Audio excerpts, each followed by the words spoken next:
When you turn 50, life still feels manageable. You're still moving, still working, still needed. And deep down, you whisper to yourself, I've still got time. But time is tricky. It doesn't knock before it slips through the door and starts taking things away. Not all at once. Just little pieces, slowly, quietly. A little less strength. A little more stiffness. Names don't come as quickly. Sleep doesn't stay as long. But what time takes most? Isn't your energy or your eyesight. It's the chances you didn't take. The words you never said. The things you didn't understand until it was already too late. You start to wish. You wish you had listened more closely to your own body. You wish you hadn't poured everything into your kids while leaving nothing for yourself. You wish you had drawn some boundaries. Walked your own path. Allowed yourself to be happy sooner. My dear friend, if you're in your 50s right now, then consider this video a letter from the future. A message from your 70-year-old self, looking back with hard-won clarity and a quiet kind of wisdom. I've spent years working with older adults across the US listening to their stories, their regrets, their breakthroughs. And what I've heard again and again isn't anger or bitterness. It's a soft, aching voice saying, if only I had known. So stay with me. Let's walk through 7 powerful truths things every 70-year-old wishes they had understood at 50. Each truth is backed by science, shaped by life, and softened by time. And if even one of them touches something deep inside you, if one lesson changes the way you look at your health, your time, your relationships, then let that be your beginning, not your regret. Take a moment now to subscribe to this channel. Not because it helps me, but because it may help you keep moving forward with a little more peace, purpose, and self-respect. Now, let's begin. 1. Health doesn't take care of itself, it must be protected daily. Written in American English, with the same emotional, expert tone, tailored for older adults, 50 to 80, flowing naturally from the introduction. You don't lose your health all at once. It doesn't vanish overnight.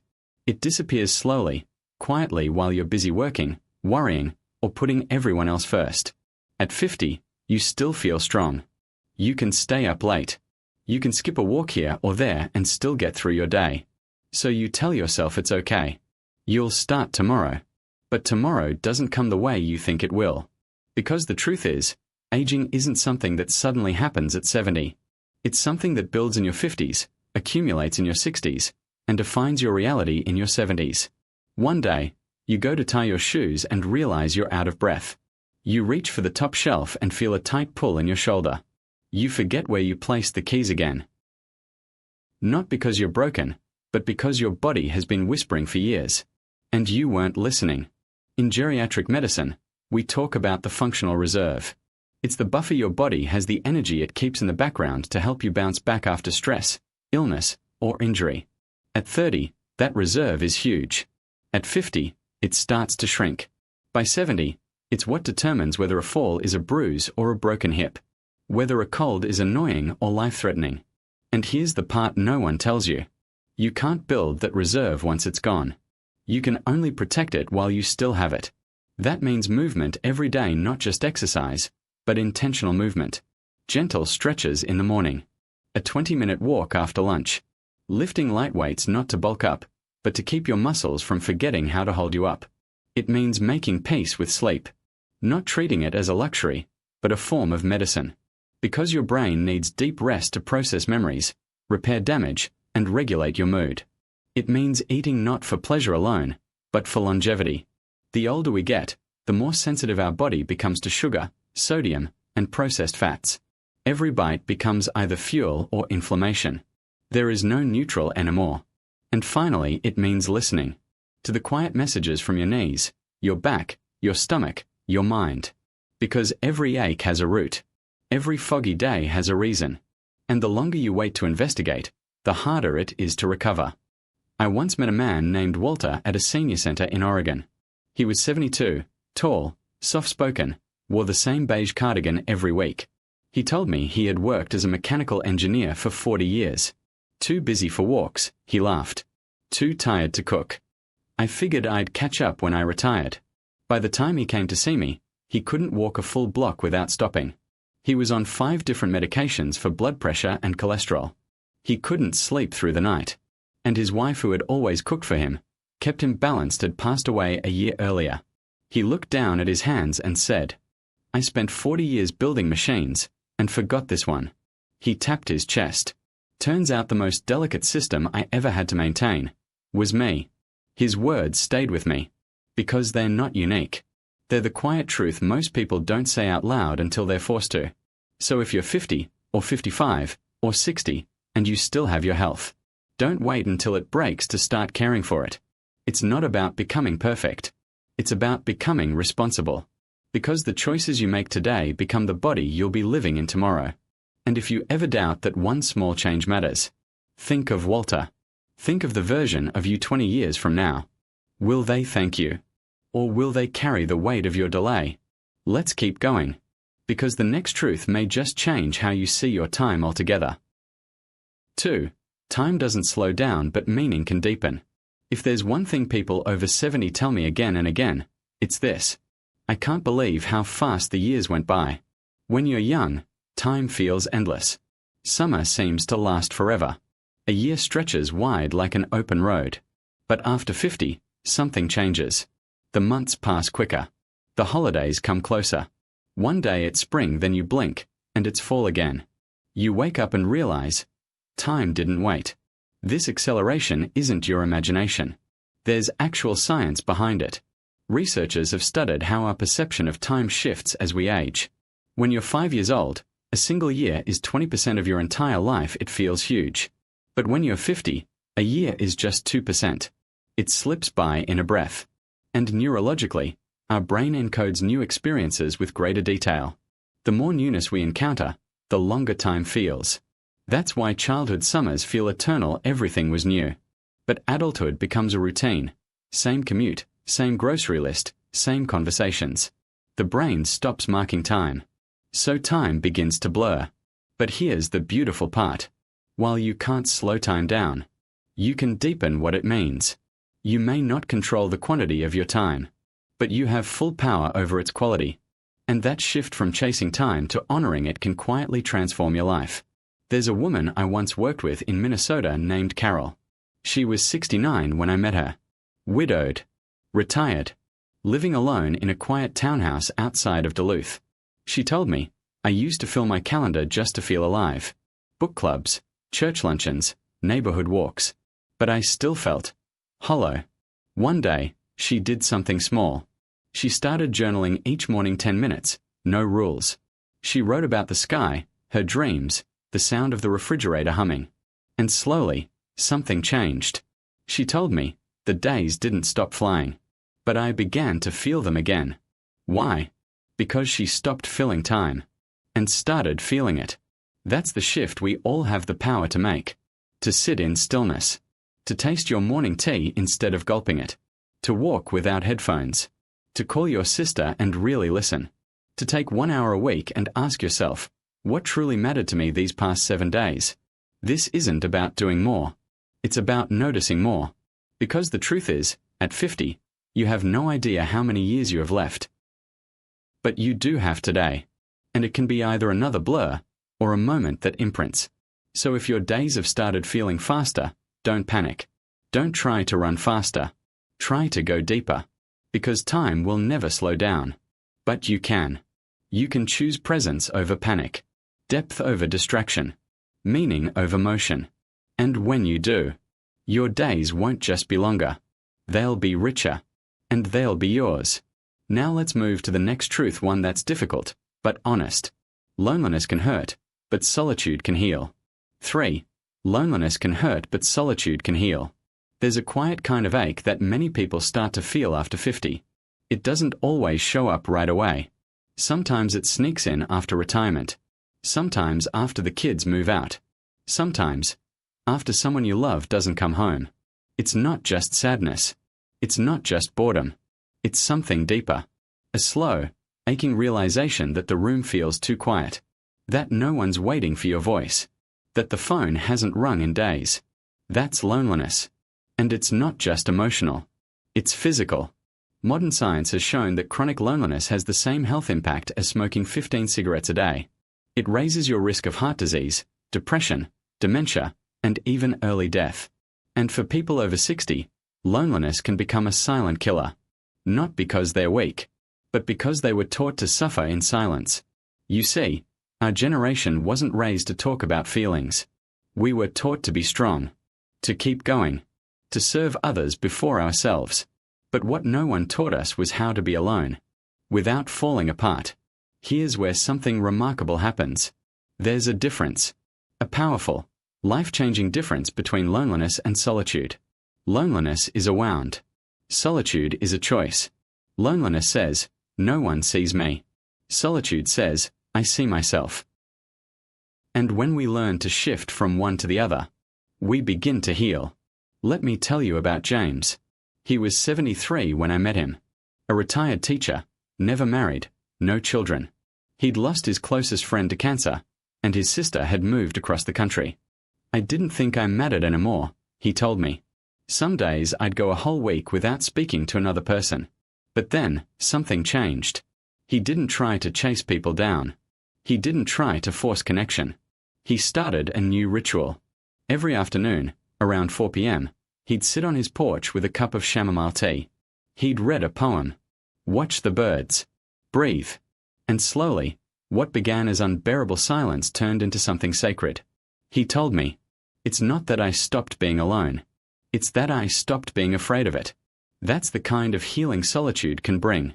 It doesn't replace human connection, but it builds the foundation that lets connection feel healthy when it comes. Because when you begin to enjoy your own company, you stop fearing being alone. You stop begging for someone to fill the space. And instead, you learn how to fill it with something more stable. Your presence, your spirit, your self-respect. So if you're 50 or 60 and you're starting to feel the edges of that loneliness creeping in, don't rush to cover it with noise. Don't numb it with TV or food or constant motion. Pause. Ask yourself, when was the last time I sat with myself and didn't feel the need to escape? Start small. A 10-minute walk without your phone. A journal open on your kitchen table. A bench at the park, just you and the breeze. Because healing doesn't always come from being surrounded.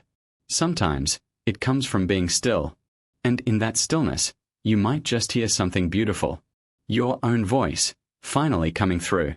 Let's move now to a truth that very few dare to talk about, but every older adult eventually faces.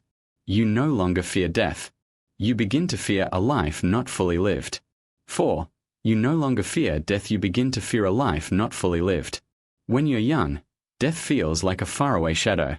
It belongs to other people, other families, other headlines.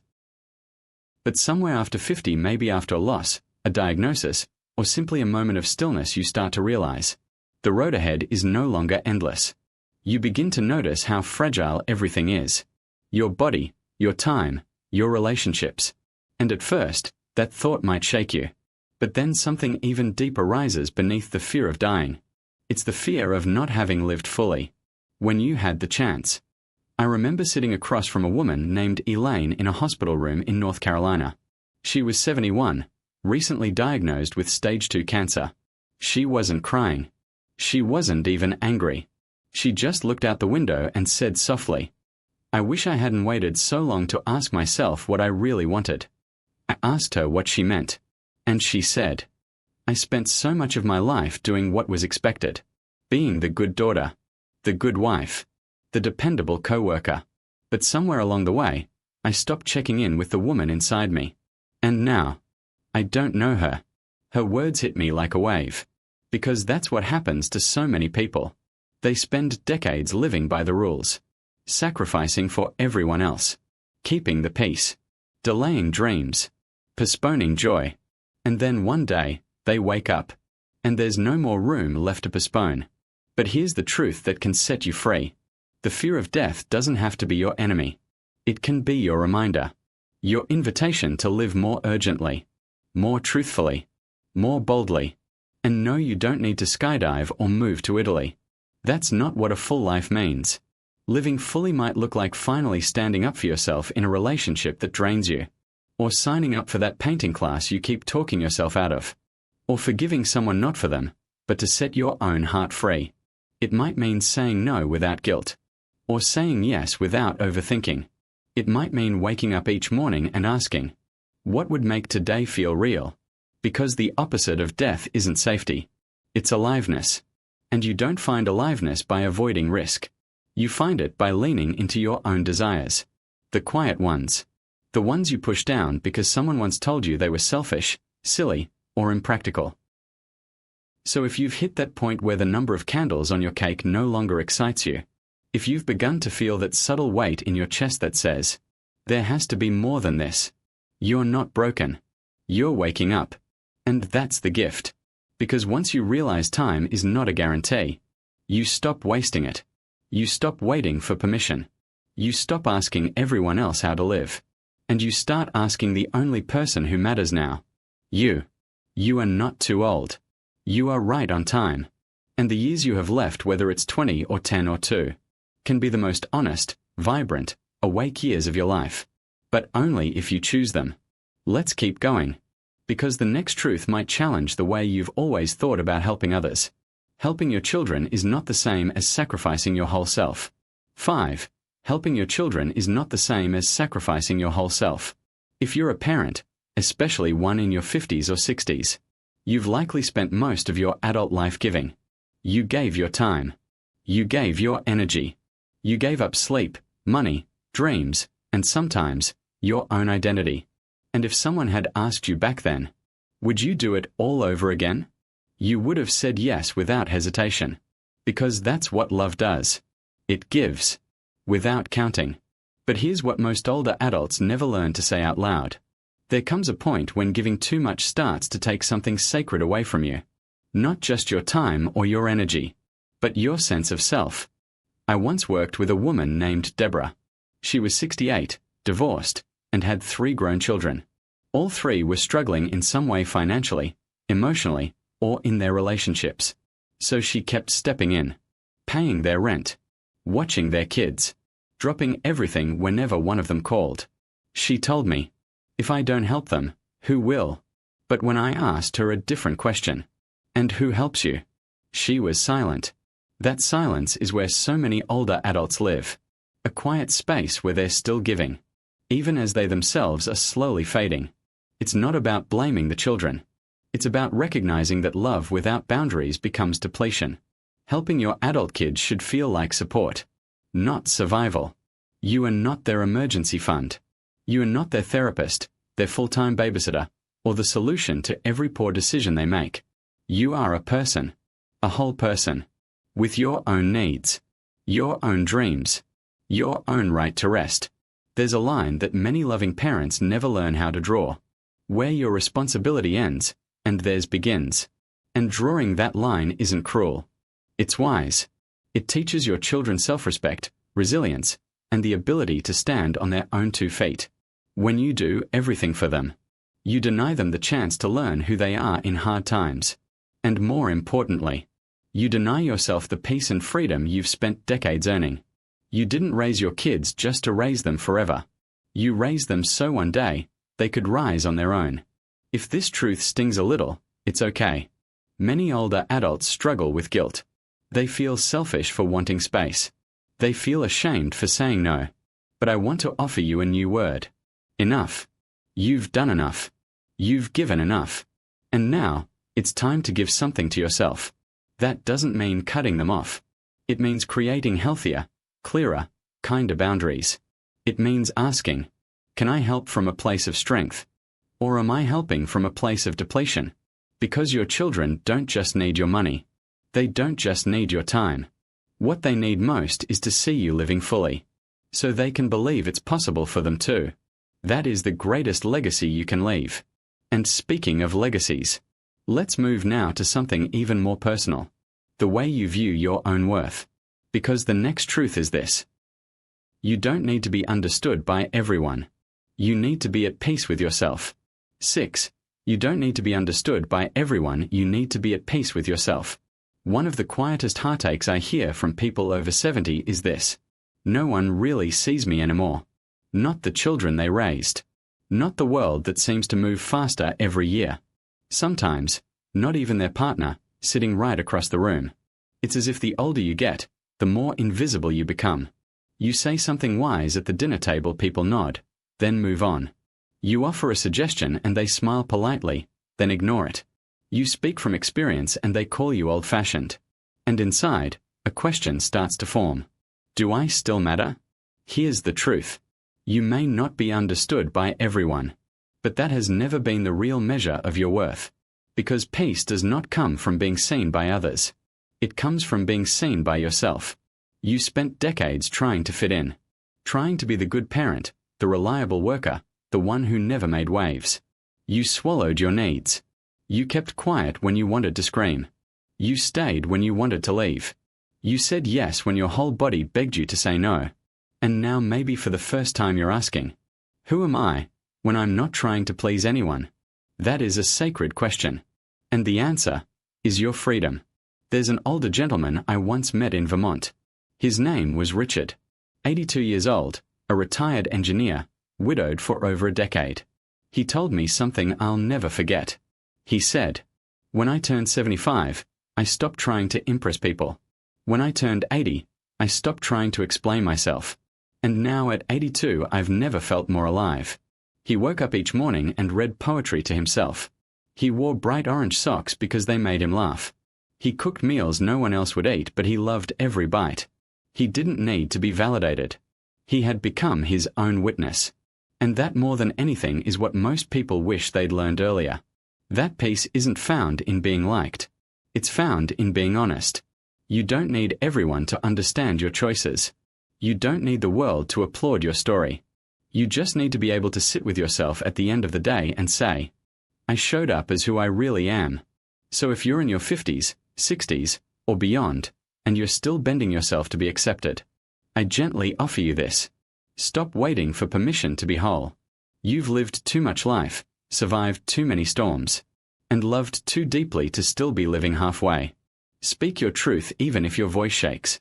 Wear what brings you joy even if others don't get it. Say no without guilt. Say yes without apology. Because your peace is not a luxury. It's your birthright. And now more than ever, you deserve to claim it. Let's move to the final truth. It's one that surprises many, but carries the most power of all. Joy is still available to you. But now, you must choose it on purpose. 7. Joy is still available to you, but now, you must choose it on purpose. When we are young, joy feels like it happens to us. A surprise gift. A summer breeze. A laugh that spills out before we even realize why. But as we age, joy becomes quieter, less obvious. And for many people after 50 or 60, it can feel like joy has packed up and moved on without them. Why? Because life gets heavier. You've lost people you loved. You've carried responsibilities for decades. Your body aches in places you didn't know existed.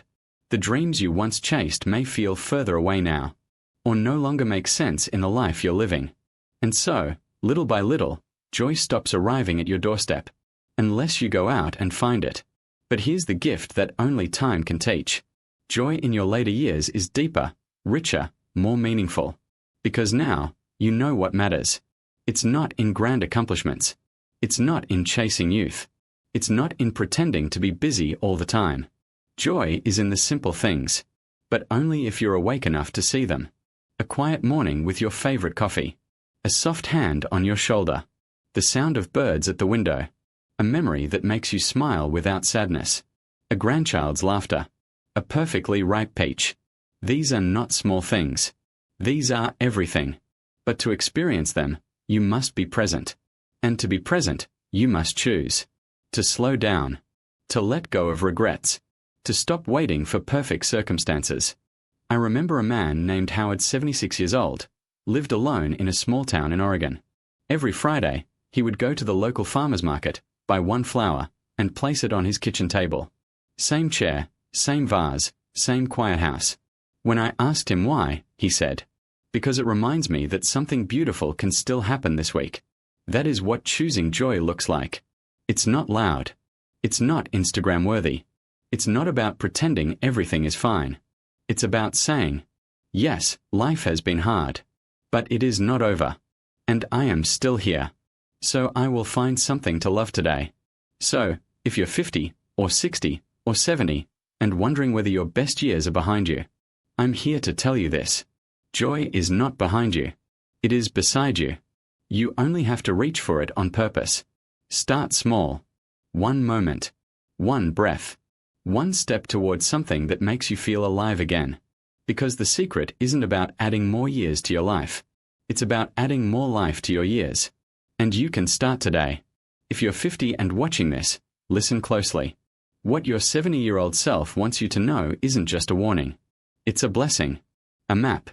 A whisper from the future saying, you still have time. Don't waste it living someone else's story. Live yours. Fully. Boldly. Truthfully. Starting now.